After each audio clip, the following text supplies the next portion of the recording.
కొంతమందికి కొన్ని వచ్చి వాళ్ళ లైఫ్ చేంజ్ చేస్తది అంటారు కదా. యెస్. సో ఈ సినిమా మీ లైఫ్ చేంజ్ చేసింది అనుకోవచ్చా? అవునన్నా.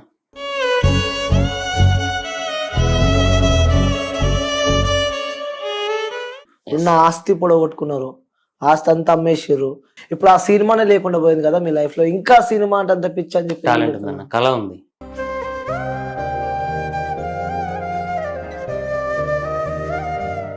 సార్ ఒకవేళ బయటికి వెళ్ళా మళ్ళీ వస్తాడు కావచ్చు అని గేట్ కాడ ముందు కాంపౌండ్ గోడ కాడ కూర్చుండేది నేను, ఆ పేపర్లు పట్టుకొని, అన్ని నా స్టోరీ పేపర్లు పట్టుకొని. అట్లా కొంతమంది పెద్దవాళ్ళ ఇండ్ల ముందు కూర్చున్నాను నేను. అటువంటి రోజులు ఉన్నాయి. ఒక పేదవాడిని, ఒక కళాకారుని మోసం చేసినందుకు నేను హరిగోసపడ్డా. నేను అటెంప్ట్ కూడా చేసినా కూడా వాళ్ళు బెదరలేదు.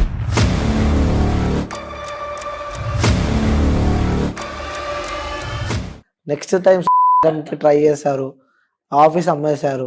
అటెంప్ట్ అంటే నేను చనిపోవడానికి సిద్ధపడే, అయినా కూడా వాళ్ళు కనికరం లేదు.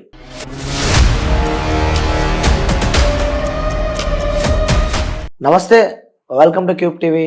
నేను మీ యాంకర్ అనంత్.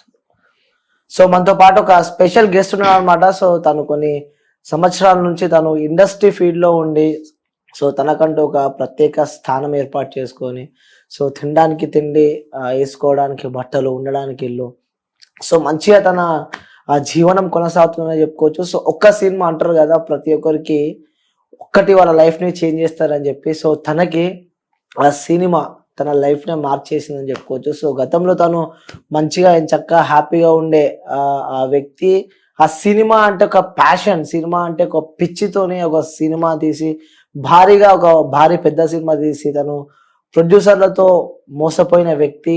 సో ప్రజెంట్ తన దగ్గర ఏమి లేని సిచ్యువేషన్లో బ్రదర్ అయితే మనల్ని అప్రోచ్ కావడం జరిగింది. సో తను కంపారిజన్ ఆ పాస్ట్లో చూసుకుంటే ఎంచక్క హ్యాపీగా తన వైఫ్, తన కూతురుతో ఎంచక్క హ్యాపీగా గడిపిండు. కానీ ఇప్పుడు ప్రజెంట్ తను తినడానికి కూడా తిండి లేని స్తోమత, కట్టడానికి కూడా రెంట్ కట్టడానికి లేని స్తోమతలో కూడా ఆ వ్యక్తి ఉన్నాడు అనమాట. సో ఆ ఫ్యామిలీకి సంబంధించి కూడా ఫ్యామిలీ మొత్తాన్ని తను వాళ్ళ విలేజ్కి పంపించాడు. సో తను ఇంకా ఈ సినిమా అనే ఒక ఆ ప్యాషన్తో ఆ వ్యక్తి ఇంకా తిరుగుతూనే ఉన్నాడు అనమాట. సో కొందరి వల్ల బ్రదర్ మనల్ని అయితే కాంటాక్ట్ అయ్యాడు. సో ఈరోజు నేను తన ఇంటర్వ్యూ చేయబోతున్నా.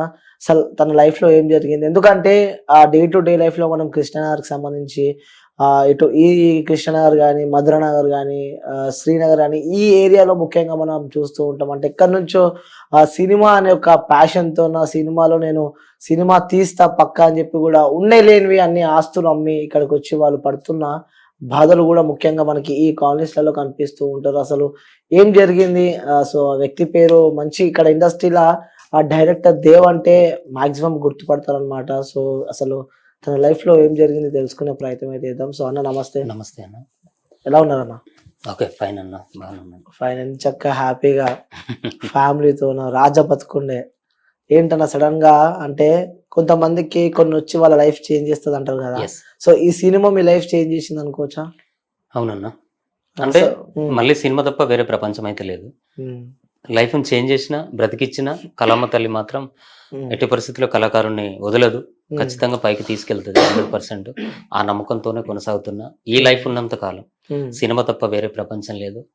ప్రాణం ఉన్నంత వరకు సినిమాలోనే ఉంటా, సినిమాలోనే చేస్తా. అసలు ఏందన్న అంత ప్యాషన్ ఎందుకు? అంటే డే టు డే లైఫ్ లో సమాజంలో మనం చూస్తున్నాం, ఎక్స్పెషల్లీ మీరు ఉన్న ఆస్తి పొడగొట్టుకున్నారు, ఆస్తి అంతా అమ్మేసిర్రు, ఇల్లు అమ్మేసిర్రు, అసలు ఏమీ లేదు. ఇప్పుడు మీకు ఉన్న ఒక 2 కోట్ల ఆస్తి ఉండే ఉంటది కదా. సో 2 కోట్ల ఆస్తి మొత్తం అమ్మేసి సినిమా గురించి.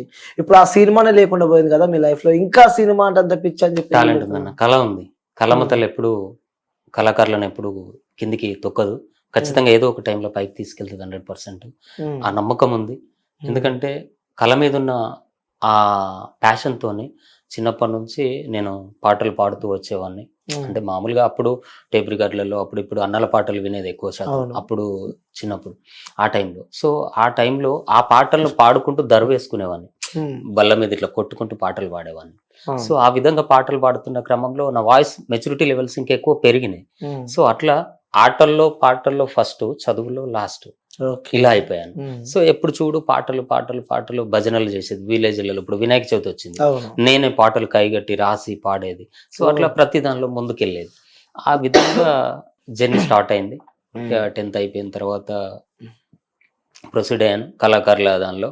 అంటే మన Okay. జానపదాలు, ఎలక్షన్ సాంగ్స్ అని, గ్రామ సర్పంచులకు, ఎంపీటీసీలకు రాయడం, పాడడం, ఇదే ఇక పాటలు అట్లా చేపించడం, స్టార్ట్ ఇట్లా స్టార్ట్ అయింది. ఓకే. కొంతమంది సింగర్స్ కూడా తెలంగాణ ఉద్యమంలో చాలా మంది పిల్లలు పనిచేశారు, నా students. Okay. Presently Epuru Somanna టీంలో కూడా పనిచేసింది అనుష అని, ఏటూరు నగరం అమ్మాయిది. మామూలుగా ఎవని పాలైంద్రో తెలంగాణ అనే సాంగ్ ఏపూరి సోమన్న వాడింది కదా, బాయ్స్ వాయిస్, ఫీమేల్ వాయిస్ ఆ అమ్మాయి పాడింది. ఓ సూపర్. సో నా స్టూడెంట్, చాలా గర్వంగా ఉంది. అంటే అలాంటి వాళ్ళని చాలా మంది, దేవేందర్, రాజు, రాణి, సంగీత, పృథ్వీ, అశోక్, శ్రీను, ఇట్లా చాలా మంది పిల్లలు నా దగ్గర సింగింగ్ క్లాసెస్ నేర్చుకున్నారు. అంటే నేనేం సరిగమలు నేర్చుకొని రాలేదు, ఓకే. బట్ పాట అంటే ఎలా పాడాలనేది బై బర్త్ నాకు ఆ భగవంతుడు ఇచ్చి, నా తల్లిదండ్రులు అంత గొప్ప జన్మనిచ్చారు కాబట్టి నేను నాకున్న దానిలో వాళ్ళకి ఇలా పాడాలి, ఇలా ఉండాలి, స్టేజ్ ఎక్కి ఇలా పర్ఫామ్ చేయాలి, మన బాడీ లాంగ్వేజ్ ఇలా ఉండాలి, మనం ఈ విధంగా ఉండాలి, మనం ఒక కదలికలు ఇలా ఉండాలి అనే దాని మీద నేను. Okay super. ఫస్ట్ మన వ్యూయర్స్ అందరికి అసలు మీరు ఎక్కడ పుట్టారు, ఎక్కడ చదువుకున్నారు, ఏంటి ప్రాపర్ ఎక్కడ మీద అసలు? నా ప్రాపర్ భూపాలపల్లి జిల్లా నుంచి వచ్చాను. నాది చెల్పూరు గ్రామం చెల్పూరు. ఓకే. సో చిన్నతనం నుంచి మాకు ఇక అదే కష్టాలతోనే, పేద మిడిల్ క్లాస్ కుటుంబం అంటే అంతే. ఇక మాకు చికెన్ షాప్ ఉండేది. నాన్న సింగరేన్ జాబ్ మధ్యలో వచ్చిపోయిన తర్వాత కాంట్రాక్ట్ బేసిక్ లో మళ్ళీ సింగరేన్ జాబ్ లో జాయిన్ అయ్యాడు. ఆ సింగరేన్ జాబ్ లో డ్రిల్లర్ గా పనిచేసేది, 18 క్లీన్ బాయ్ లో. చికెన్ షాప్ అమ్మ చూసుకునేది, అమ్మ అంటే డ్యూటీ అయిపోయిన తర్వాత నాన్న చూసుకునేది. నేను హైదరాబాద్ లోనే ఉండేది. సో ఇక అప్పటి నుంచి వెళ్ళి హైదరాబాద్ లోనే. సో ఇక సందర్భం అట్లా అయింది, అమ్మ నాన్న ఇద్దరు వెళ్ళిపోయారు. ఇద్దరు చనిపోయారు. అయ్యో. సో అంటే షూట్ చేస్తున్నాను, ఓరుగల్ బిడ్డ అప్పుడు షూట్ చేస్తున్నాము నాగార్జున సాగర్ దగ్గరలో. చేస్తున్న క్రమంలో మార్నింగ్ టైంలో గిన్నెలు కడుక్కోనికి ప్లాట్ఫామ్ మీద వేసుకుంటాం కదా, అలా అమ్మ వెళ్ళిన క్రమంలో మార్నింగ్ 4:30కి అట్లా కింద పడింది. వాకిట్లో ఉండే ఆ స్టోన్స్, చిన్న చిన్న బండలు కూడా లోపలికి వెళ్ళిపోయినాయి డైరెక్ట్ ఇక్కడ. పడుడు బ్లడ్ ప్లాట్ అయ్యి అమ్మ కోమలోకి వెళ్ళిపోయింది. ఆ తర్వాత నేను హైదరాబాద్ నుంచి వెళ్ళేసి ఇక అమ్మని ఎంజిఎం నుంచి వెళ్ళి మళ్ళీ మన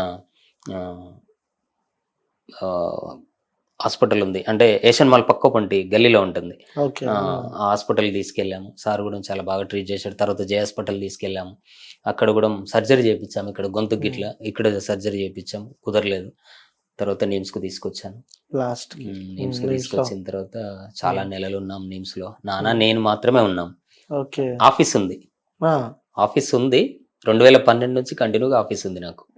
అంటే పిల్లలు అప్పుడు క్లాసెస్ చెప్పుకునేది, ఎన్నో కొన్ని డబ్బులు వచ్చేది మెయింటెనెన్స్ కు, కథలన్నీ రెడీ చేసుకుంటూ పెట్టుకునేది అసిస్టెంట్స్ తో. అన్ని అంటే ఇట్లా రాయాలి, డైలాగ్ ఇలా ఉండాలి. సినిమా కోసం ఎప్పటి నుంచో 2007లో వచ్చాను ఇండస్ట్రీకి. 2007లో 2007లో వచ్చి చాలా కష్టాలు అనుభవించి ఇంటికాడ మనం ఏమనుకుంటామంటే చాలా మంది నేను ఇదైతా అదైతా, నేను పెద్ద పోటుగాన్ని అది ఇదని అందరం మనం మాట్లాడతాం ఫ్రెండ్స్ తోని అది ఇదని, కానీ అవేమి ఇక్కడ పనిచేయవు. ఇక్కడికి వచ్చిన తర్వాత 10 రూపాయలు కావాలంటే ఎవడు ఇచ్చేటోడు ఉండడు, మన దగ్గర ఉంటే తీసుకుంటాడు తప్ప, మనకు అవసరం వచ్చి మనం ఇంత బాధలో ఉన్నామంటే కూడా మనం చేసినోడు కూడా మనకు సహాయం చేయడు. ఫుడ్ లేక రోడ్డు మీద పడుకున్నా చాలా రోజులు, గ్రీన్ బవర్చి మెట్ల మీద పడుకున్నా సమోసా తినుకుంటూ. 2007లో వచ్చాను. 2007లో ఎండింగ్ లో అలా ఉన్న క్రమంలో నేను శిల్పారామంలో ఒక పాట రాస్తున్నాను. డైలీ నడిచి వెళ్ళేది అక్కడికి, నడిచి వెళ్ళేసి నడవడం. ఇక అప్పుడు డబ్బులు లేవు, తెచ్చుకునే అన్న అయిపోయినాయి. ఇంటికాడ ఏదో నేను పెద్ద అదైతా అని చెప్పుకున్నాం, అన్ని ఉన్నాయి. తీసుకొని వచ్చాను హైదరాబాద్ కి. మామూలుగా ఒక 2500తో వచ్చాను. 2500తోనే వచ్చాను. అన్నీ అయిపోయినాయి. ఇక అన్నీ అయిపోయిన తర్వాత ఏం లేదు. కొంతమంది పెద్దవాళ్ళ దగ్గరికి వెళ్ళాను. అప్పుడు కూడా పెద్దవాళ్ళని కలిశాను. నాకున్న సర్క్యులేషన్ కి, నేను ప్రైవేట్ పాటలు చేసేది కాబట్టి వెళ్తే కొందరు పెద్దవాళ్ళు, ఈ పాట నేనే రాసిందని ఎక్కడ చెప్పుకోవద్దు, నీ పాటలన్నీ నాకు ఇవ్వు, నీకు నెలకు ఒక 30,000 రూపాయల సాలరీ ఇస్తా, నీకు ఒక రూమ్ ఇస్తా, నువ్వు ఇక్కడే ఉండాలి. పెద్దవాళ్ళే, లిరిక్ రైటర్లు పెద్దవాళ్ళే, చాలా పెద్దవాళ్ళు. నా అంతరాత్మ ఎందుకు ఒప్పుకోలేదు. నా దగ్గర కళ ఉంది, నా పవర్ను వాళ్ళు ఉపయోగించుకోవాలని అనుకుంటారు. సరే ఇవాళ కష్టపడవచ్చు, ఎవరో ఒకరు నన్ను గుర్తించి పాటలు తీసుకోలేరా, నా స్టోరీ తీసుకోలేరా అన్న ఒక నమ్మకంతో నేను అట్లనే కొనసాగాను. అంత కష్టం వచ్చిన, తినడానికి తిండి లేకున్నా బ్యాగ్ లో ఒక బెడ్షీట్, 2 డ్రెస్సులు ఇడిచినవి మళ్ళీ వేసుకోవడం, అన్నో ఎన్నో దోమలలో పడుకొని ఏదో సమోసో గిమోసో తిని జీవనం కొనసాగించిన ఒక 12 days. 12 రోజులు ఆ మెట్ల మీద చాలా రోజులు పడుకున్నా, గ్రీన్ బవర్చి మెట్ల మీద. పోలీసు వాళ్ళు వచ్చి కూడా చాలా ఇబ్బందికి గురి చేశారు. అప్పుడు విధి ఇక లేదు ఇంటికి వెళ్దామంటే ముఖం లేదు. Yes, అవును. సో ఏదో ఏదో ఒక సాధిద్దామని సాధిద్దామని వచ్చామని అన్న అవును. తర్వాత తెల్లారి శిల్పారామంలో నేను పాట రాస్తున్న క్రమంలో యశ్వంత్ గౌడ్ అని రాంగోపాల్ వర్మ సార్ దగ్గర ఇప్పుడు వర్క్ చేస్తున్నాడు, నా డిఓపి. సూపర్. తను వచ్చేసి ఒక షార్ట్ ఫిల్మ్ చేస్తున్నారు వాళ్ళు. షార్ట్ ఫిల్మ్ చేస్తుంటే నేను చూసి, అంటే మనకు ఎవరో ఒకరు పరిచయం కావాలి కాబట్టి అని నేను పాట రాసుకొని వాళ్ళ దగ్గరికి వెళ్ళి, అన్న నేను చేస్తాను, నా దగ్గర స్టోరీస్ ఉన్నాయి, షార్ట్ ఫిల్మ్స్ ఉన్నాయి, పాటలు ఉన్నాయి, మీరు ఒకవేళ మీకు ఏమైనా ఉపయోగం ఉంటే నా వీడియోస్ కానీ నా పాటలు కానీ నా రైటింగ్ కానీ వాడుకోండి అన్న అని అంటే, ఏం చేస్తావు నువ్వు, ఎట్లా అది ఇది అని అడిగితే, ఇట్లా సంగతి అన్న, ఫుడ్ కూడా చాలా కష్టంగా ఉంది, అక్కడ నుంచి ఇక్కడికి నడిచి వచ్చిన, మళ్ళీ నడుచుకుంటూ వెళ్ళాలి అని చెప్పాను. అయ్యప్ప సొసైటీ కానీ అట్లా నడుచుకుంటూ వెళ్ళేదన్నమాట. పానీపూరి అదొకటి ఇదొకటి తినుకుంటూ వెళ్ళేది సాయంత్రం. సో అట్లా చెప్పిన తర్వాత నన్ను తీసుకొని వచ్చారు. మంగ టిఫిన్ సెంటర్ దగ్గరలో వాళ్ళకి ఆఫీస్ ఉంది. అప్పుడు వాళ్ళకి ఆఫీస్ ఉంది. వాళ్ళకి ఆఫీస్ ఉన్నప్పుడు వాళ్ళు ఏం చేసారు, రోజు ఆఫీస్లో నన్ను పెట్టేసి వాళ్ళ షూటింగ్ ఉన్న కాడికి షార్ట్ ఫిల్మ్స్ చేసేది వాళ్ళు, ఆడికి నన్ను తీసుకెళ్ళడం, నా వర్క్ను వాళ్ళు దేవా ఇట్లా చేస్తే బాగుంటుంది అంటే నన్ను వాళ్ళు చాలా గౌరవించేది. నా సీనియారిటీకి, వాళ్ళు నాకంటే చిన్నవాళ్ళు, నా తోటి స్నేహితులు లాగా నన్ను గౌరవించి నా టాలెంట్ కు వాళ్ళు గౌరవం ఇచ్చేది. అన్న ఇది ఇట్లా చేస్తే బాగుంటుంది, ఇది ఇట్లా చేస్తే బాగుంటుంది అని నన్ను వాళ్ళు ఎక్కువ గౌరవంగా చూసి, నేను వాళ్ళకు చెప్పేది ఇలా చేద్దామన్నా ఇలా చేద్దామని చెప్తున్న తర్వాత ఇక నాకు ఫుడ్ గిడ్డు అన్ని, అప్పుడు 5 రూపీస్ మిల్స్ ప్యాకెట్ లో వైట్ రైస్ ఉంది కదా, అదే రైస్ తినేది. ఒక పప్పు 5 రూపాయలు ఇస్తే పప్పు ఇచ్చేది, 5 రూపాయలు రైస్, 10 రూపాయలలో భోజనం అయిపోయేది. అట్లా వాళ్ళ ఆఫీస్ లోనే చాలా రోజులు ఉన్నాను. ఆ తర్వాత మాదాపూర్ లో మల్లన్న టెంపుల్లో శ్రీనివాస్ యాదవ్ అని ఉంటారు, చైర్మన్ గా పనిచేశారు. పిఎస్ వెనకాల ఉంటుంది వాళ్ళ ఇల్లు. సీనన్న వాళ్ళు నా టాలెంట్ గుర్తించి, ఆ గుళ్ళో ఉన్న పంతులు ఇట్లా దేవా అనేటైనా చాలా మంచి టాలెంటెడ్, బాగుంది కథ కూడా అని చెప్పిండు, షార్ట్ ఫిల్మ్ డాక్యుమెంటరీ ఫిల్మ్ చేద్దామన్నాడు అని అన్న తర్వాత నాకు అప్పుడు ఫస్ట్ నేను ఎవరో తెలియదు, ఏంటో తెలియదు, ఏం తెలియదు, ఒక 20,000 రూపీస్ ఇచ్చిండు వాళ్ళు, 20,000 రూపాయలు ఇచ్చిండు. అదే గుడిలో పూజ కార్యక్రమం పెట్టాను. ఆ టైంలో కూలి పనికి కూడా వెళ్ళాను, డబ్బులు సరిపోక అక్కడ రూమ్ తీసుకుని ఉన్నాను మాదాపూర్లో. కూలి పనికి వెళ్ళి ఆ డబ్బులు సరిపోక ఆ 20,000తోని డాక్యుమెంటరీ ఫిలిం చేశాను. 20,000తో డాక్యుమెంటరీ ఫిలిం అంటే అప్పుడు ఎంత అంటే జస్ట్ 1,000-1,500 ఖర్చు పెట్టి కెమెరాను, చిన్న కెమెరా, ఇంత క్లారిటీ ఉన్న కెమెరాలు కాదు, చిన్నది వీడియో కెమెరాలు ఉంటాయి కదా, దాంతో షూట్ చేసినాం. అందరు సపోర్ట్ చేశారు. ఇప్పటికి ఉంది, వైడ్ యాంగిల్ పిక్చర్ లో ఉంది, 1 లైఫ్ తిరిగి రానిది అని ఉంది, నా మొబైల్ ఉంది, లింక్ పంపిస్తాను. కాకపోతే అప్పుడున్న దానికి 9 ఇయర్స్ బ్యాక్, 9-10 ఇయర్స్ బ్యాక్ ఆ మూవీ చేసాం కాబట్టి దాన్ని అప్లోడ్ చేయడం 2-3 సంవత్సరాలకు అట్లా అప్లోడ్ చేసాం. అంటే చేయడం తర్వాత లేదు, విధి లేదు, అప్పటికి అంత బాగా చేసినాం. ట్రైలర్స్ కానీ, ఒక అబ్బాయి డబ్బులు ఇచ్చిండు, మళ్ళీ అందులో చేసిన చిన్న అబ్బాయి వాళ్ళ నాన్న డబ్బులు పెట్టిండు, కొన్ని ఇచ్చిండు. అట్లా ఆ షార్ట్ ఫిల్మ్ ని చిన్న చిన్నగా దాన్ని డాక్యుమెంటరీ ఫిలిం ని మంచిగా, అంటే మద్యం తాగి చాలా మంది చనిపోతున్నారు, ఆ మద్యం మీద ఫిలిం చేశాను. అంటే చాలా మంది యువకుల కాంచెల్లి, పెద్దవాళ్ళ కాంచెల్లి ఇవాళ ఒక రోజు కూలికి వెళ్తే 500 రూపాయలు వస్తున్నాయి. ఈ 500 రూపాయలలో వాడు ఇక్కడ తాగేసరికి 200-300 అయిపోతున్నాయి. వాడు ఇంటికి ఏం తీసుకుపోతున్నాడు, మద్యానికి బానిసై ఇంటికి పోతే పిల్లలకి ఏం పెట్టుకోలేకపోతున్నాడు, రోగం వచ్చినా, జట్టు వచ్చినా, జ్వరం వచ్చినా పిల్లలను సాదుకోలేకపోతున్నాడు. అప్పుడు ఆ థాట్ వచ్చి దాని మీద చేశాను. అప్పుడు సిపి మహేందర్ రెడ్డి గారు ఉండే గచ్చిబౌలికి, అప్పుడు సీడీలు చేసి తీసుకెళ్లి సార్ కూడా అక్కడ ఆఫీస్ లో ప్రజెంట్ చేశాము. సార్ వాళ్ళకి ఇట్లా అప్రిషియేట్ చేశారు. అవే క్యాసెట్లు ప్రతి విలేజ్ లో వెళ్ళాలని చెప్పేసి కొన్ని విలేజ్లలో, గ్రామ పంచాయతీలలో టీవీ పెట్టి అందులో సీడీ వేసి ఆ సినిమాని చూపించేది నేను. అంటే మీరు మద్యానికి బానిసలు అయితే మీ పిల్లలు ఇలా రోడ్డున పడి అడుక్కొని తింటారు అని చెప్పేసి, అంటే ఆ కథాంశం ఏంటంటే మద్యం తాగుతారు, రోజు డైలీ తాగి వస్తాడు, ఇంట్లో పిల్లలను చూసుకోడు, ఇంట్లో తినడానికి తిండి ఉండదు, పొలాన్ని బట్టలు ఉండవు, బాత్ ఉండదు, ఏది ఉండదు. సో పిల్లం ఇంట్లో తిడుతుంది, మంచి మాటలే, అంటే ఎట్లా అంటే అప్పుడు ఇక తెలంగాణ వర్డ్స్లో నీ తాడదెంప నీ తలపన వాళ్ళగా, నీకు జావని నత్తలేదు, ఇంట్లో తినడానికి తిండి లేదు, పోరాని బట్టలు లేవు అని చెప్పేసి ఇలాంటి మాటలు పెట్టి మంచి కాన్సెప్ట్. అల్వాల్లో చేశాం షూటింగ్, అది ఓల్డ్ అల్వాలలో. డాక్టర్ గారు హాస్పిటల్ కూడా, ఆయనకు క్యాన్సర్ వచ్చేసి బ్లడ్ వామిటింగ్ అయిన తర్వాత హాస్పిటల్ తీసుకెళ్లిన తర్వాత 2 పేరెంట్స్ చనిపోతారు, ఒక్కడే బాబు. ఆ కథలో అంటే భర్త కోసం డబ్బుల కోసం తిరుగుతుంది భార్య, ఎక్కడ ఎవరు సహాయం చేయరు. భర్త చనిపోయినని చెప్పగానే స్పాట్ గుండాగి ఆమె కూడా చనిపోతుంది. 2 చనిపోయిన తర్వాత బాబు అనాథ అవుతాడు. ఆ డాక్టర్ గారు వచ్చి ఒక వాయిస్ ఇస్తారు, చూశారు కదా ఫ్రెండ్స్, మన దేవేందర్ చేసే ఈ సోషల్ ఎక్స్పెరిమెంట్, ఈ షార్ట్ ఫిలిం ని ప్రజలందరూ ఆదరించాలి. మీరందరూ మద్యం తాగే వాళ్ళు అందరు ఉన్నారు, తాగద్దని చెప్పట్లేదు, లిమిట్ ప్రకారంగా. ఎప్పుడు చేస్తారు ఈ షార్ట్ ఫిలిం మీరు? 2013 అట్లా అట్లా చేశారు. ఓకే, సో దాని తర్వాత ఈ యొక్క సినిమాని మీరు స్టార్ట్ చేశారు. సో సుమారు ఆ సినిమాలో ఎంత పెట్టారు మీరు? అసలు మీరెందుకు ఖర్చు పెట్టాల్సి వచ్చింది యాజ్ అ డైరెక్టర్ గా? సో ఖర్చు పెట్టాల్సింది ప్రొడ్యూసర్. అంటే ఫస్ట్ ఇండస్ట్రీకి వస్తే మనం తిరిగేంత వరకు తిరుగుతాం, మనల్ని ఎవరు నమ్మనప్పుడు. స్టార్టింగ్ రేంజ్ లో సార్ నా దగ్గర కథ ఉంది సార్, నేను ఇట్లా సార్, నేను అట్లా సార్ అంటే మనల్ని ఎవరు నమ్మరు, మనల్ని దగ్గరికి కూడా రానివారు. గేట్ కానించాలి పంపించిన రోజులు చాలా ఉన్నాయి. నన్ను ఓకే పొద్దున కూర్చుంటే సార్ ఒకవేళ బయటికి వెళ్ళా మళ్ళీ వస్తాడు కావచ్చు, నేను గేట్ కాడ ముందు కాంపౌండ్ గోడ కాడ కూర్చుండేది నేను, ఆ పేపర్లు పట్టుకొని, అన్ని నా స్టోరీ పేపర్లు పట్టుకొని. అట్లా కొంతమంది పెద్దవాళ్ళ ఇండ్ల ముందు కూర్చున్నాను నేను, అటువంటి రోజులు ఉన్నాయి. సో కాబట్టి ఇట్లా అయితే పని గెలవదని అనుకున్నాను. తెలంగాణ ఉద్యమంలో ఇట్లా సంపాదించిన డబ్బులు, ఫ్రెండ్స్, నా సొంత డబ్బులు, ల్యాండ్ అమ్మినవి, అన్ని తిరిగిన డబ్బులు, క్లాసెస్ చెప్పినాయి, అట్లా ఇట్లా అన్ని. సుమారు ఎంత వరకు ఉంటుందన్న డబ్బు? అంటే గతంలో మీ ఆస్తి సుమారు 2 కోట్లు ఉండొచ్చా? ప్రజెంట్ 0. అయ్యో.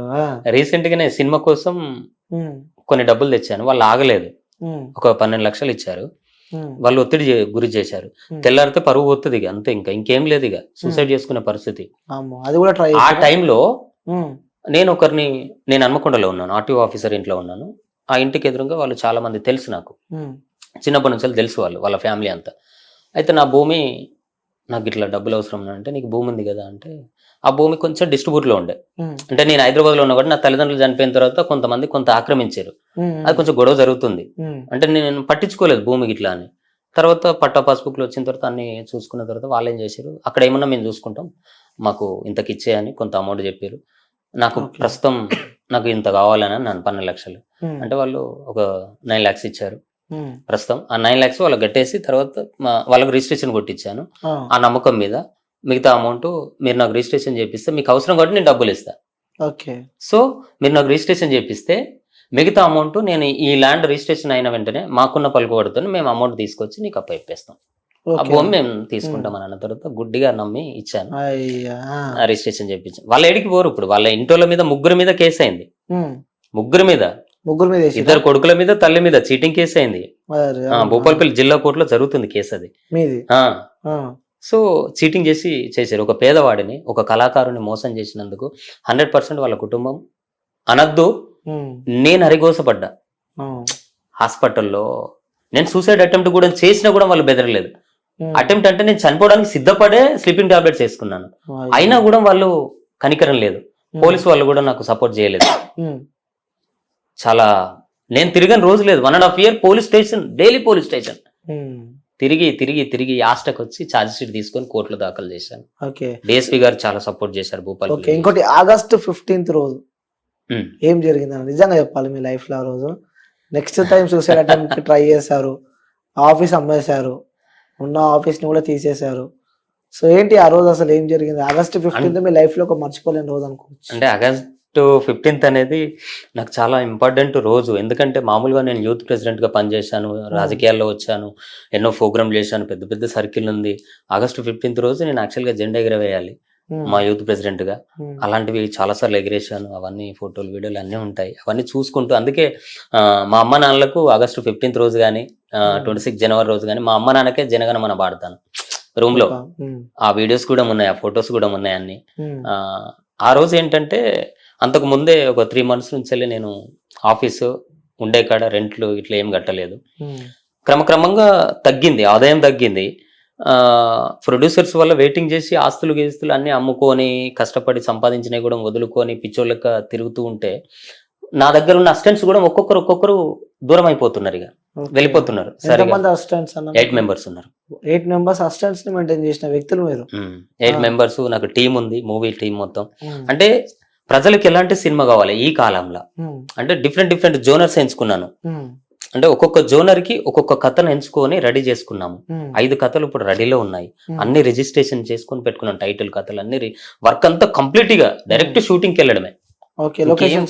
అన్ని చూసేసి వచ్చినాం, ఇంకేం పర్లేదు. ఈ ఖర్చులు మొత్తం నేను పెట్టుకున్నాను. సో అందువల్ల ఒక 1 month టైం ఇచ్చారు. ఆ 1 month లో ఓనర్ వాళ్ళు టైం ఇచ్చారు. ఆ 1 month లో కూడా వాళ్ళు వచ్చి ప్రొడ్యూసర్స్ కూడా మాట ఇచ్చారు. ఓనర్ కూడా తెలుసు, ఓనర్ కూడా సపోర్ట్ చేసిండు నాకు చాలా. ఓ సూపర్. దేవా ఇంకా చివరి నిమిషం మరి జాగ్రత్త అని అన్నాడు. పలానా రోజు ఇస్తా అంటే నా మంచితనం వల్ల నేను ఇన్ని నెలలు ఉన్నా కాబట్టి నేను ఎవరిని పల్లెత్తు మాటన ఉంటే రూమ్లో ఆఫీస్లోనే లేదంటే బయటనే అంతే. ఇక అట్లా ప్రతి ఒక్కరిని మంచిగా చూసుకుంటాను. నా ఆఫీస్కి వచ్చిన వాళ్ళకు ఇక్కడ అన్నం పెట్టి పంపిస్తా.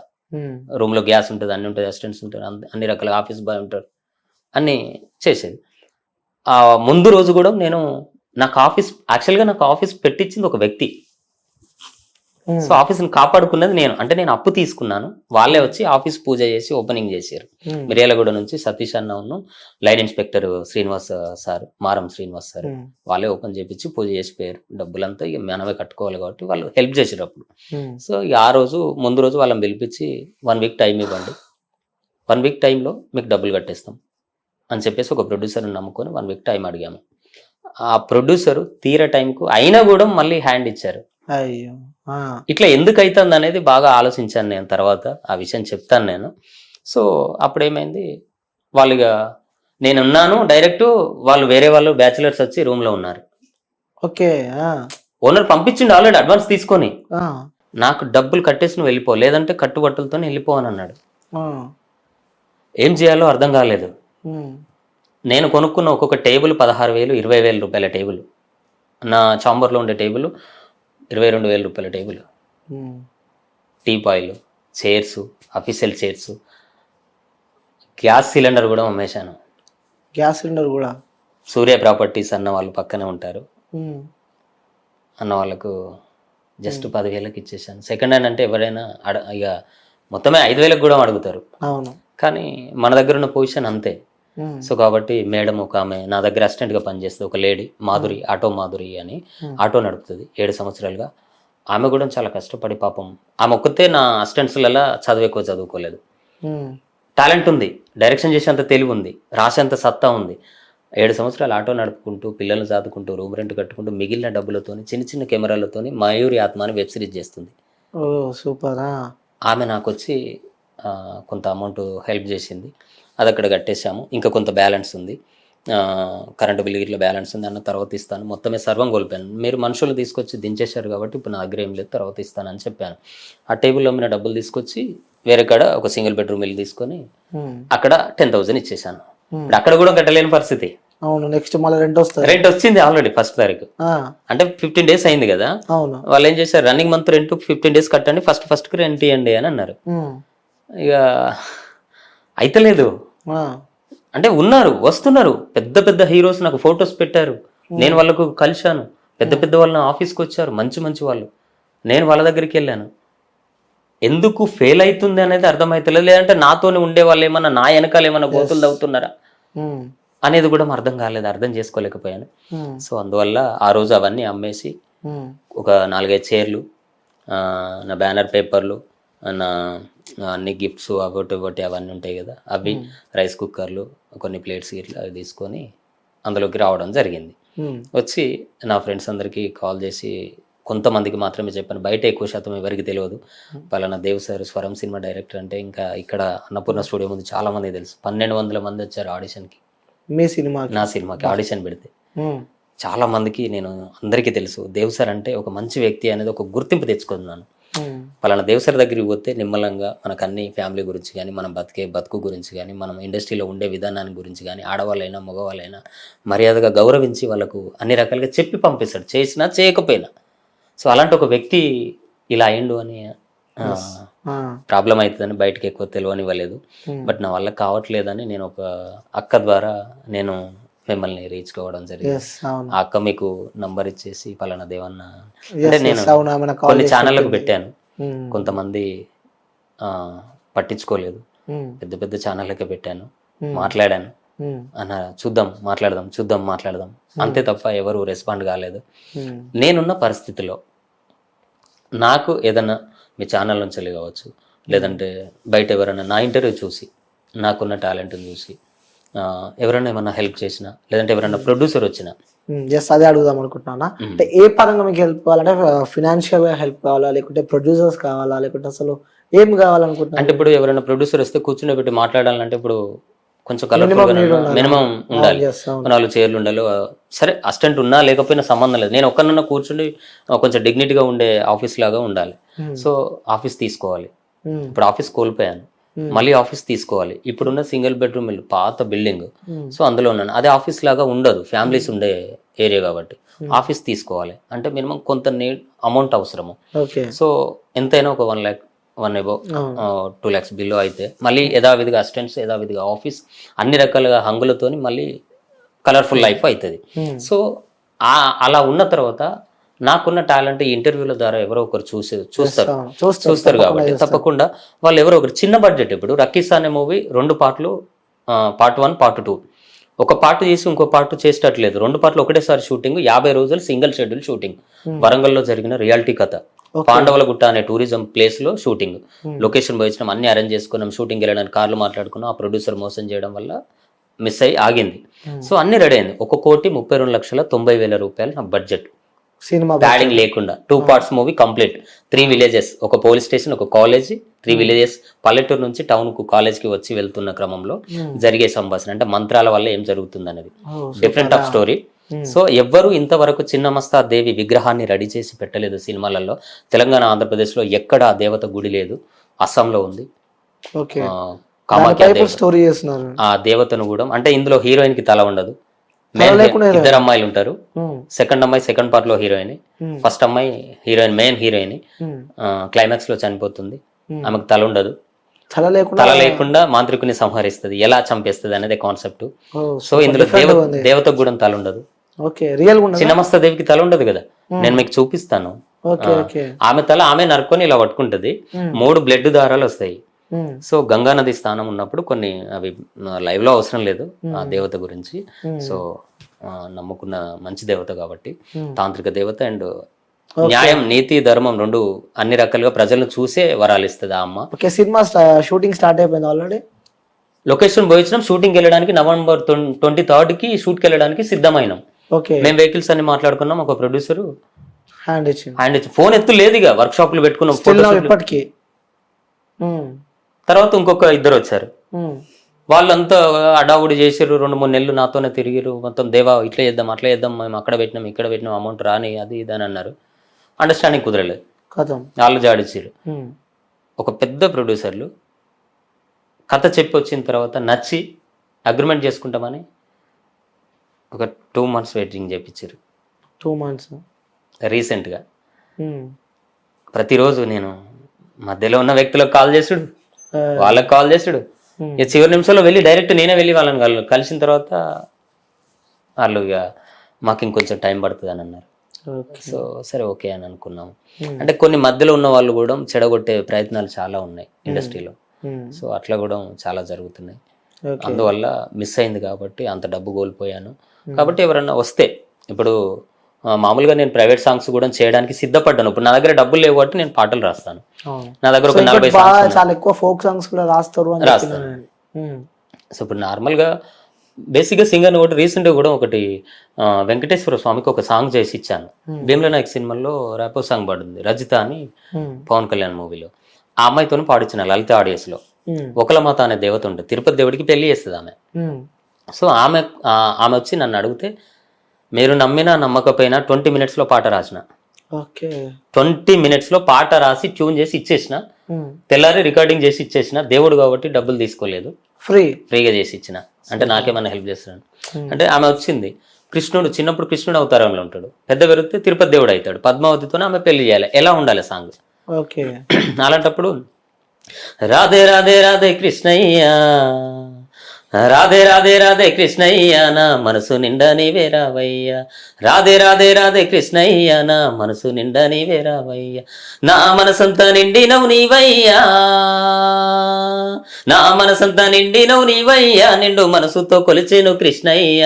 రాధే రాధే అరే రాధే రాధే రాధే కృష్ణయ్య, నా మనసు నిండా నీవే రావయ్య.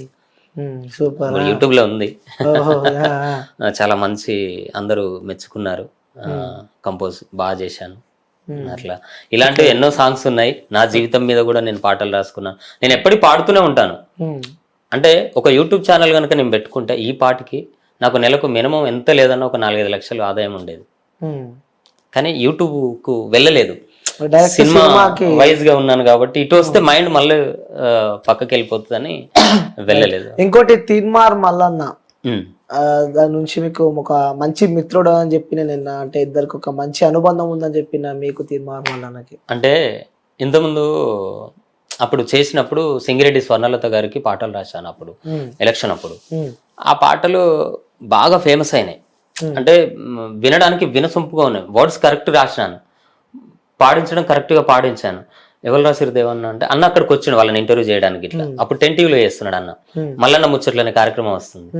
సో అప్పుడు ఎవరు రాశారంటే అన్న నేనే అన్న ఇట్లా సో అని అన్న తర్వాత అన్న సూపర్ చేసినాను ఒకసారి రా అని చెప్పేసి నన్ను బండి ఎక్కించుకొని వాళ్ళ ఆఫీస్ తీసుకెళ్ళండి. సూపర్. అక్కడి నుంచి వెళ్ళి నన్ను తీసుకెళ్ళండి వాళ్ళ ఆఫీస్కి. అప్పుడు ఆఫీస్ ఎక్కడంటే ట్యాంక్ బండ్ సైడ్ ఎక్కడనో ఉండే 10 టీవీ. అక్కడ వెళ్ళాను, ఆఫీస్కి వెళ్ళాను. ఆఫీస్కి వెళ్ళి అన్నకు కలిసాను. అంటే ఫస్ట్ తీసుకెళ్ళాను, మళ్ళీ తర్వాత రమ్మన్నాడు. రమ్మన్న తర్వాత మళ్ళీ వెళ్ళాను. వెళ్ళిన తర్వాత అన్న డైరెక్ట్ మల్లన్న ముచ్చట్ల కార్యక్రమంలో గెస్ట్ గా ఇంటర్వ్యూ చేసిండు.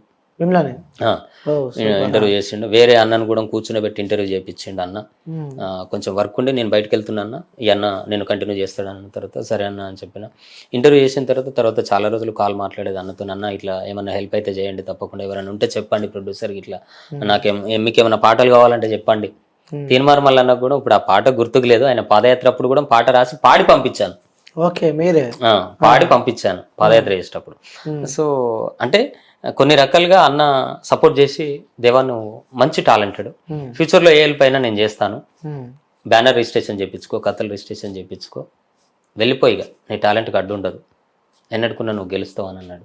చెప్పింది. అది ఇక ఇంకా బాగా ఇక్కడ ముద్ర పడిపోయింది. Telangana state film chamber of commerce లో సికింద్రాబాద్ లో ఉండే అప్పుడు రిజిస్ట్రేషన్ చేయించుకున్నాను, కథలు రిజిస్ట్రేషన్ చేయించుకున్నాను, కంటిన్యూ అయ్యాను. జరిగిన కథ ఇలా జరిగింది. కొంతమంది మోసం. సో ప్రజెంట్ ఇప్పుడు తీన్మార్ మల్లన్న ఒక ఎమ్మెల్సీగా ఉన్నాడు, కాంగ్రెస్ పార్టీ అధికారంలోనే ఉంది. సో ఇప్పుడు ఎమ్మెల్సీగా ఉన్న మల్లన్నకి చెప్పాలంటే ఏం చెప్తారు? ఎందుకంటే గతంలో మీకు మల్లన్న సహాయం చేశారు, స్వయంగా తనే తీసుకెళ్లి మిమ్మల్ని ఇంటర్వ్యూ చేయడం జరిగింది. సో తను ఇలా ఆ మూవీస్ బ్యానర్ ఒకటి క్రియేషన్ పెట్టుకో అని చెప్పి కూడా తీన్మార్ మల్లన్న చెప్పడం మనం చూస్తున్నాం. సో తను ఒక స్థాయిలో ఉన్నాడు ఇప్పుడు. తనకి మీరు చెప్పాలి, తనని మీరు రిక్వెస్ట్ చేయాలంటే మల్లన్న గారిని ఏం చేస్తారు? 100% ఆయన బ్లెస్సింగ్స్ ఉంటే సరిపోయా. ఎందుకంటే ఆయన నాకు ఇచ్చిన ధైర్యం అప్పుడు చాలా అదిగా అనిపించింది. ఎందుకంటే ఒక జర్నలిజంలో ఉన్న వ్యక్తి ఎన్నో రకాలుగా ఆలోచిస్తాడు. ఆ వ్యక్తి టాలెంట్ ఏంది, అసలు వీడు గెలుస్తాడా, ఓడిపోతాడా, అసలు వీడి మనోభావాలు ఎలా ఉన్నాయి, వీడు ఏంటి అనేది కూడా ఆలోచిస్తారు. సో ఆ విధంగా నన్ను ఆలోచించి అప్పుడు తను ఎంతో మందిని చూసి ఉంటాడు, రాజకీయ నాయకులను. సో కాబట్టి నేను ఆ విధంగా అన్న నేను చెప్పిన మాటలను ఇన్స్పిరేషన్గా తీసుకుని ఇక ముందుకెళ్ళాను. ఓకే, సో చివరిగా మన వ్యూవర్స్కి, క్యూబ్ టీవీ చూసే వ్యూవర్స్ కానీ లేకుంటే మిమ్మల్ని గుర్తుపట్టే వ్యక్తులకు కానీ చెప్పాలంటే మీరు ఏం చెప్తారు? ఎవరికి కానీ ఇండస్ట్రీలో ఒకటి మాత్రం నేను 100% చెప్పగలుగుతాను, మనకెవరో ఉన్నారు ఏదో చేస్తారని మాత్రం ఇండస్ట్రీకి రావద్దండి, దయచేసి చెప్తున్నాను.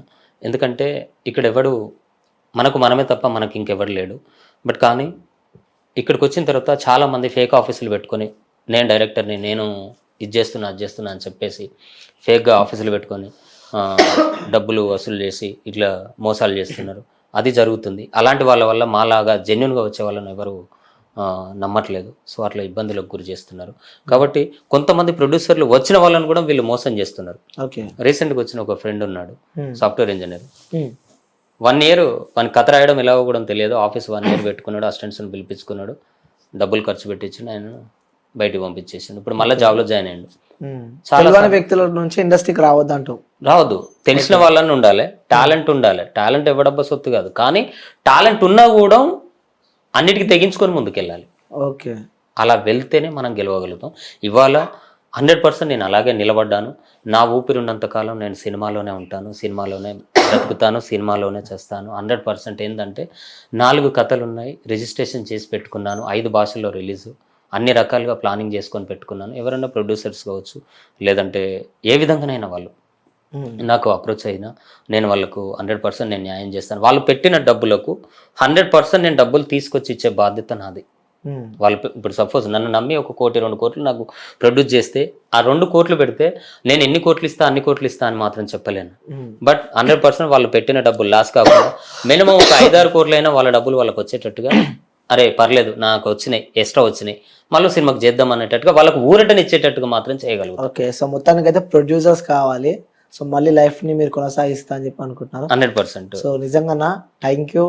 సో ఎందుకంటే వ్యూయర్స్ తను గతంలో నిజంగా చెప్పాలంటే దేవన్న గురించి సో చాలా మంచి వ్యక్తి, అలాగే తన సుమారు 2 కోట్ల ఆస్తికి వారసుడు అనమాట. సో ఇంచక్క మంచిగా హ్యాపీగా వాళ్ళ లైఫ్ కొనసాగుతుంది. ఒక సినిమా ఆ సినిమా తీయాలని చెప్పి ఒక ఇంటెన్షన్తో అదొక ఇష్టంతోనే సో తన ఫ్యామిలీని తీసుకొని ఇటు వచ్చి కృష్ణానగర్ సైడ్గా ఇండస్ట్రీ కష్టాలు ప్రతి ఒక్కరికి తెలిసిందే. తను కృష్ణానగర్ బావర్చీ దగ్గర పడుకొని టైంకి ఫుడ్ లేకుండా సమోసాలు తిని తను గడిపిన రోజులు కూడా మనము చూస్తున్నాం. నిజంగా చాలా మంది ఇండస్ట్రీ మీద ఒక కసితో ఒక ఇష్టంతో చాలా మంది ఎక్కడి నుంచో ఒక ఇండస్ట్రీ దగ్గరికి వస్తూ ఉంటారు. కానీ నిజంగా తను ఎంతో మంచిగా అంటేనే వాస్తవంగా చెప్పాలి నిజంగా తనకు ఒక 8 మంది అసిస్టెంట్లతోనో ఒక మంచి ఆఫీస్తోనో ఒక టీంతోన దేవన్ ఉంటుండే ఎంచక్క హ్యాపీగా ఉంటుండే. కానీ ఒక ప్రొడ్యూసర్స్ వల్ల సో అన్న పరిస్థితి అసలు నిజంగా ఏం బాగలేదు. సో వాస్తవంగా వ్యూయర్స్ చెప్పాలంటే ఈరోజు అన్న వాళ్ళ కూతురి బర్త్డే అనమాట. సో చిన్న పాప బర్త్డే, పాప బర్త్డేకి ఇక్కడ నుంచి భూపాలపల్లి అక్కడ సైడ్ వెళ్ళాలన్నా కూడా 2000 రూపాయలు లేకుండా అన్న ఈరోజు ఆ పాప బర్త్డే కూడా మిస్ అవుతుంది. నిజంగా చాలా నాకు తెలిసి నిన్న మార్నింగ్ నుంచి ఒక 2000 రూపీస్ కోసం అన్న చాలా కష్టపడ్డాడంట పాప బర్త్డే సెలబ్రేట్ చేయాలని. నాకు నిన్న నైట్ ఎగ్జాక్ట్లీ 11:30 ఆ టైంకి కాల్ వచ్చింది అనమాట. సో పలానా వ్యక్తి ఆపదలో ఉన్నాడని చెప్పి కూడా. సో అంటే నిజంగా ఇలాంటి వ్యక్తులను కదా మనం ఎంకరేజ్ చేయాల్సింది. ఎందుకంటే తను ఈ ఇండస్ట్రీ కాకుండా తనకంటే ఒక 50+ ఫోక్ సాంగ్స్ అంటే ఎట్ ఎ టైం తను ఫ్రీగా చేసిన సందర్భాలు కూడా ఉన్నాయి. చాలా పెద్ద పెద్ద డైరెక్టర్స్ తన డేట్స్ కోసం వెయిట్ చేసిన రోజులు కూడా మనం చూస్తున్నాం. హీరోస్ కూడా ఒక మంచి ర్యాప్ ఉన్న వ్యక్తి నిజంగా ఇలా అన్ని కోల్పోవడం చాలా బాధాకరం అనమాట. సో అన్న నిన్న మీ దగ్గర నుంచి నాకు కాల్ వచ్చినాక నేను ఓల్ సిటీ సూర్యాభాయ్ అని చెప్పి ఒక వ్యక్తి తను కూడా ఇలా ప్రజాసేవ చేస్తూ ఉంటాడు. తను సోషల్ వర్కర్ అనమాట. సో తనతో నేను మీ గురించి డిస్కస్ చేయడం జరిగింది. సో సూర్యాబాయ్ కూడా మీకు హెల్ప్ చేస్తా అని చెప్పిండు. సో ఒకసారి నేను సూర్యాబాయ్ కాల్ చేస్తే మేబీ తను కూడా వస్తున్నా అని చెప్పిండు.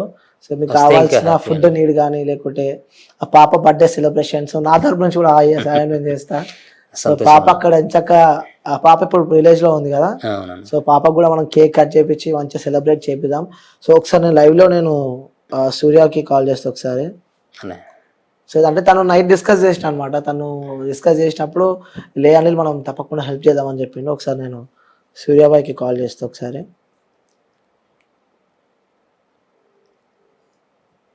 మేబీ తను డ్రైవింగ్ లో ఉన్నాడా లేకపోతే కాల్ అయితే లిఫ్ట్ చేస్తలేడు అన్న. సో పక్క ఆ సూర్యాబాయ్ అయితే తప్పకుండా మీకు హెల్ప్ చేస్తా అని చెప్పిండు.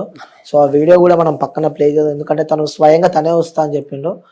చిన్న ప్రాబ్లం వల్ల రాలేకపోయినట్టు మేబీ వస్తుండొచ్చు. సో తను రాగానే కూడా నేను కాల్ చేస్తా.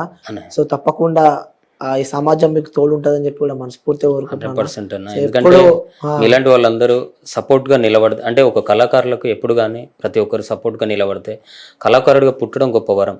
ఎందుకంటే నా తల్లిదండ్రులను నేను నా చేతుల్లో కోల్పోయాను. ముఖ్యంగా ఇంకొక విషయం ఏంటంటే ప్లీజ్ దయచేసి చెప్తున్నాను, అందరికీ చేతులెత్తి దండం పెట్టి మరీ చెప్తున్నాను, తల్లిదండ్రులను బాగా చూసుకోండి. ఎందుకంటే తల్లిదండ్రులు ఉన్నప్పుడు వాళ్ళ విలువ తెలియదు, వాళ్ళు చనిపోయిన తర్వాత వాళ్ళ విలువ తెలుసుకోవాల్సిన పరిస్థితులు ఏర్పడతాయి. ఎందుకంటే నా తల్లిదండ్రులు 2 కోమాలోకి వెళ్ళిపోయి మా అమ్మ చనిపోతుంది అనుకున్న క్రమంలో మా నాన్న చనిపోయాడు. నాన్న చనిపోయిన తర్వాత నానమ్మ చనిపోయిన తర్వాత అమ్మ నేను ఇక్కడ ఆఫీస్ పెట్టుకొని అక్కడికి ఆఫీస్ భూపాలపల్లికి మార్చుకొని అమ్మ కోసం ఒక అక్క ఒక చెల్లె వాళ్ళు కూడా వచ్చి అమ్మకు అన్ని రకాలుగా చేసేది. తర్వాత నేను చూసుకోవడం వల్ల 1.5 year బతికింది మా అమ్మ. అంటే రోజు అమ్మకు అన్ని బెడ్ మీదనే ఇట్లా ఉంటుంది అనమాట. కాలు ఇలాగే ఉంటుంది, ఈ చెయ్యి ఇలాగే ఉంటుంది, బట్టలు వేయడం ఉండదు, టాయిలెట్ ఇట్లా అన్ని కింద బెడ్ కింద. ఇక నేనే టాయిలెట్ కడిగేది, నేనే స్నానం పోసేది అమ్మకి, నేనే చూసుకునేది.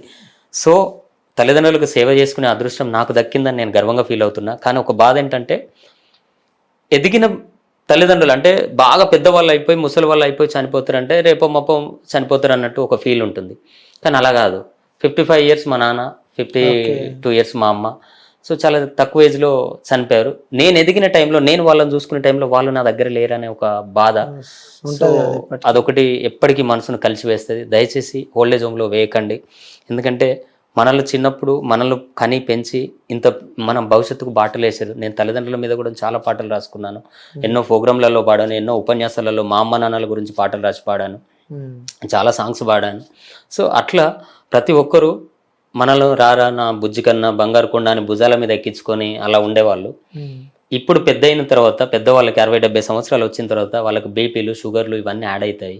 సో వాళ్ళు కూడా చిన్నపిల్లల్లాగా లేవలేని పరిస్థితిలో ఉంటారు. కాబట్టి దయచేసి వాళ్ళతో టైం స్పెండ్ చేయండి. అమ్మ నాన్నలను బాగా చూసుకోండి. ఈ టైంలో వాళ్ళు తినే బుక్కెడైనా మీరుండే 5 నిమిషాలైనా వాళ్ళకు హ్యాపీనెస్ను ఇస్తుంది. వాళ్ళ ఆరోగ్యాన్ని ఇంకొంచెం మెరుగుపరిచి ఇంకొక రోజు ఎక్కువ బతికేలా చూస్తుంది. అవును. సో కాబట్టి అలా బాగా చూసుకోవాలని మనస్ఫూర్తిగా కోరుకుంటున్నాను. మీ అందరి కోసం చివరిగా మా అమ్మ నాన్న మీద రాసుకున్న ఒక పల్లవి వాడతాను. ఓకే, పాడండి, తప్పకుండా పాడండి. నా గుండెల్లో దేవత అమ్మా, నా మనసులో మహారాజు నాన్న. నా గుండెల్లో దేవత అమ్మా, నా మనసులో మహారాజు నాన్న. ఏమిచ్చి మీ రుణము తీర్చను, నేనేమిచ్చి మీ రుణము తీర్చను, ఏ పూలతో పూజించను. నేనేమిచ్చి మీ రుణము తీర్చను, ఏ పూలతో పూజించను. కళ్ళ కపటం లేని మనసే నీదమ్మ, కరుణ గల్ల హృదయం నాన్నది. కళ్ళ కపటం లేని మనసే నీదమ్మ, కరుణ గల్ల హృదయం నాన్నది. ఏమిచ్చి మీ రుణము తీర్చను, నేనేమిచ్చి మీ రుణము తీర్చను, ఏ పూలతో పూజించను, ఏ పూలతో పూజించను. ఇలా మా అమ్మ నాన్న మీదనే నేను రాసుకున్నాను. ఇట్లా నా జీవితం మీద రాసుకున్న పాటలు మొన్న ఆగస్టు 15 రోజు కూడా నా జీవితం మీద నేను రాసుకున్న పాట అది కూడా ఉంది. అండ్ ఇంకా చాలా ఫోక్ సాంగ్స్ రాశాను, మెలోడీ సాంగ్స్, వెస్టర్న్ సాంగ్స్, అన్ని రకాల సాంగ్స్ రాస్తాను. నా మనసు నిమ్మలం ఉంటే చాలా మంది కొంతమంది ఏమనుకుంటారంటే ఎక్కడికో ప్రశాంతమైన వాతావరణంలోకి వెళ్ళి రాయాలి, అక్కడికి వెళ్ళి రాయాలి, బ్యాంకాక్ వెళ్ళాలి, స్విట్జర్లాండ్ వెళ్ళాలి, కథ రాయాలంటే, ఇది రాయాలంటే, ఇవన్నీ నథింగ్. మనసు ప్రశాంతతగా ఉంటే నడి ఇంట్లో కూర్చుండి కథ రాసుకోవచ్చు. నా దగ్గర సత్తా ఉంది, చాలా కథలు ఉన్నాయి, చాలా పాటలు ఉన్నాయి, రాసేంత కెపాసిటీ ఉంది. ఇవాళ మీరు నాకు ఒక సిచ్యువేషన్ చెప్పి మీరు నాకు పాటిస్తే జస్ట్ 1 డేలో మీకు నేను సాంగ్ ఇచ్చేస్తాను. 1 డేలో నేను మీకు సాంగ్ రాసి ఇచ్చేస్తాను విత్ ట్యూన్తోని. కొన్ని సాంగ్స్ అయితే హాఫ్ అన్ అవర్లో రాసినవి ఉన్నాయి, 1 అవర్లో రాసినవి ఉన్నాయి. అలా ఇచ్చే అంత కెపాసిటీ నా దగ్గర ఉంది. మీడియా పూర్వకంగా చెప్పడం పెద్ద విషయం కాదు. రాసే అంత కెపాసిటీ ఉంటేనే, దమ్ము ఉంటేనే చెప్పాలి. నా దగ్గర దమ్ము ఉంది, నా దగ్గర సత్తా ఉంది, చేసేంత శక్తి ఉంది. సో ఖచ్చితంగా నేను ముందుకెళ్ళి చేస్తాను. ఓ సూపర్ అన్న. సో మొత్తానికి అయితే ఒక చిన్న ఆఫీస్ పెట్టుకోవడానికి, అలాగే మళ్ళీ మీ లైఫ్ కొనసాగాలి. ఫస్ట్ మీరు ఫినాన్షియల్ గా సెట్ కావాలి. అక్కడ పాప మంచిగా చదువుకోవాలి. సో ఫస్ట్ మీరు సెట్ కావాలి.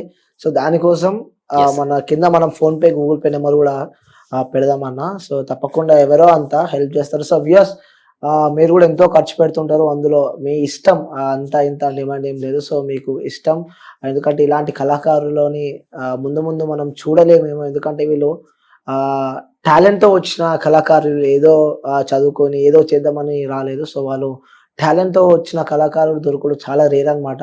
సో మీరందరూ ఎంతో అంత మీకు తగిన సహాయం చేస్తారని చెప్పి కూడా మనస్ఫూర్తిగా కోరుకుంటున్నా. సో కింద నేను phone pay, Google pay number పెడతా. సో మీకు తగిన సాయం చేస్తారని చెప్పి మనస్ఫూర్తిగా కోరుకుంటున్నా. సో ఇది మన ఇంటర్వ్యూ. ఇంకో ఇంటర్వ్యూతో మళ్ళీ కలుస్తా. Until then take care, bye bye, signing off. నేను మీ అన్న.